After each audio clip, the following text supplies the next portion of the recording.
Moses was living a simple life as a shepherd in the land of Midian, far from the Egyptian palace where he had once lived. He had fled Egypt years before, after killing an Egyptian taskmaster. One day, while tending his flock near the base of Mount Horeb, Moses noticed something strange, a bush on fire, yet it was not burning up. Curious, he approached it, and as he drew near, he heard a voice calling his name. He stopped in his tracks, realizing he was standing on holy ground. The voice spoke to him and identified itself as the God of his ancestors, the God of Abraham, Isaac, and Jacob. God told Moses that he had seen the suffering of the Israelites in Egypt and had heard their cries. He had come to deliver them from slavery and lead them to a land of freedom and prosperity. God told Moses that he was the one chosen to go to Pharaoh and bring the Israelites out of Egypt.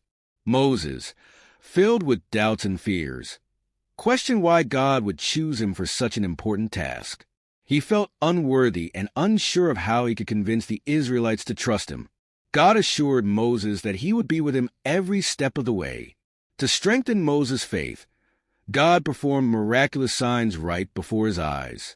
He turned Moses' staff into a snake and then back into a staff again, and he made Moses' hand leprous and then healed it.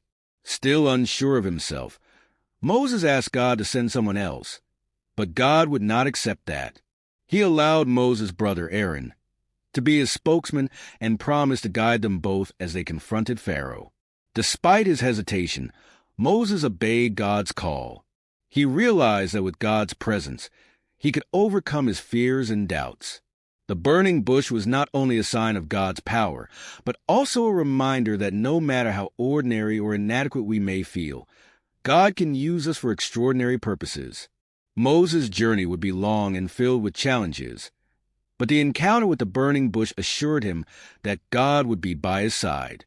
It teaches us that when God calls us to do something, he equips us with everything we need to accomplish his will, even if we don't feel ready.